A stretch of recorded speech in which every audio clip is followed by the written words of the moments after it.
Star Wars Acolyte is living proof that most women can't create anything on their own, except problems. Stop him! Episode 3 of Acolyte is everything the leaks said that they would be, but much worse because you're witnessing it. It starts off with a tired, uninspired lesbian or misandrous writing trope. What if there was a civilization that had no men in it, yet women were still able to have children somehow, defying all logic and science? Basically, now thanks to this episode, Anakin Skywalker is no longer special. He's no longer the chosen one. Star Wars canon be damned, Leslie Headland is here with some fresh ideas. And if you don't like it, you're to blame because you're a bigot.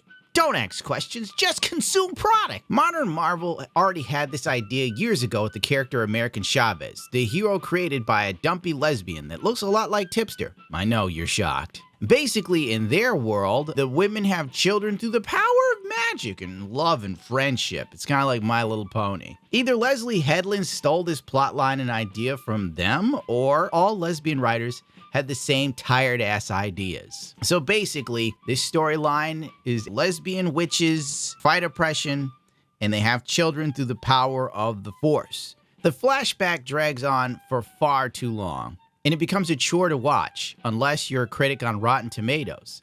Then this was better than Oppenheimer. Tell them about it, Alex. The Acolyte is a new era for live-action Star Wars and presents a challenge for audiences to invest in. But this is old-school Star Wars, action-packed, full of unique and interesting characters. Thank you, Alex. IGN had a review. They gave it a 6. It's just okay.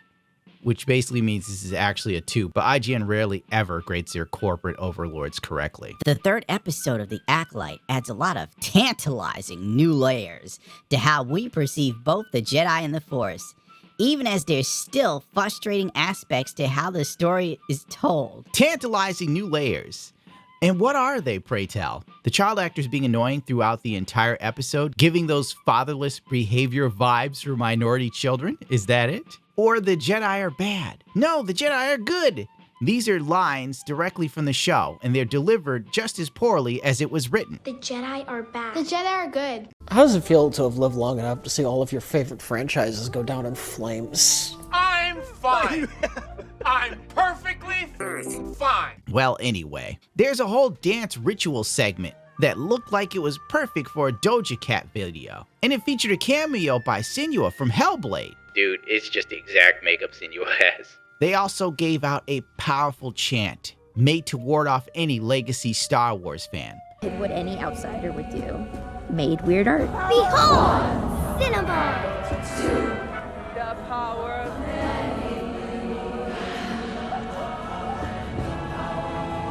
First of all, the thing that we really aspire to constantly is quality. The power of one, the power of two, the power of many writers with no talent. Somehow the Jedi knew that there were kids on this island. I guess they sensed a disturbance in the Force, but it's left up to you to draw conclusions. Now, just understand, this isn't bad writing, it's nuance. According to Inversed, the Acolyte isn't ruining Star Wars, you are. I don't know.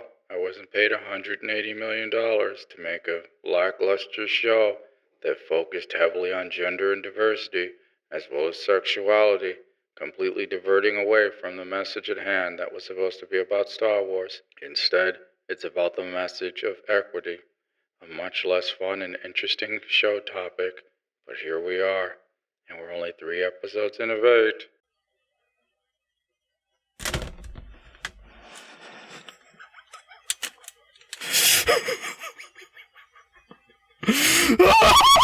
We find out that the Zabrik was the mother the whole time, and she was impregnated by the leader of the witches cult. I carried them. I created them. They're in a lesbian relationship. She uses the Force, all right? Okay. Now, the weird thing is, the kids don't resemble the mother in the slightest. They don't have horns. They don't have those facial tattoos. But I guess they didn't want to spend the money on hair and makeup for the kids. But the show costs $180 million as a whole. That's $22.5 million per episode. Where's the money going? Here's the money, shithead! It's down there somewhere. Let me take another look. Each episode of Acolyte costs about $5 to $6 million more than an episode of The Mandalorian. but the quality doesn't seem to be there. If I didn't know better, I would say that this show is another money laundering scheme for Disney in some way, shape, or form. It's the American way. The pacing in this episode had more issues than Hunter's heart after he banged 20-gram rocks. 1 minute, it's all Disney princess sister BS. Then the next minute, one sister's locking the other one in a room, threatening to kill her, and she's burning books, which might have led to a fire. We're stuck here now. It's not up to you. You can't stop me. Yes, I can. How? Okay. Boy, that escalated quickly. Because she doesn't want her sister to be a Jedi, we'll just ignore how the room locks from the outside rather than the inside like every door in human history unless you're in a gel. Then all hell breaks loose, right? Osha breaks out and she just happens to escape right to where her sister is. And they just start shouting at each other like, What have you done? What have you done? What have you done? what the hell writing is this, dude? By the way, Osha's amazing with tech, right? Somehow. But it's never established how she learned how to get good with lock-picking doors. In writing, don't they call it show, not tell? They don't even tell and they don't show you. It's just like, there she is, she's good at it, but we don't explain how she got there. This episode was obviously shot in a way so that there could be two sides to this story. But my God, between the bad acting, Why do you always have to do things like that?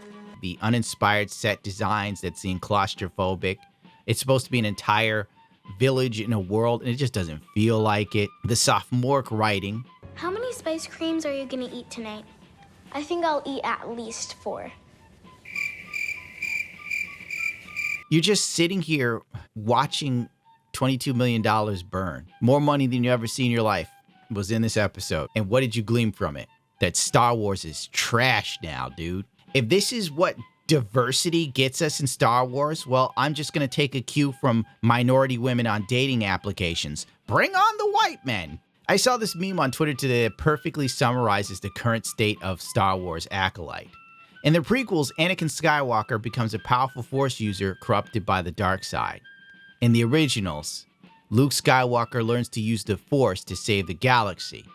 In Acolyte, space lesbians use the Force to have a baby. There you go. At least a dude who works at Forbes isn't drinking the Kool-Aid. The Acolyte Episode 3 review, the worst Star Wars episode ever made. The third episode of Disney's Acolyte is an embarrassment. Exactly.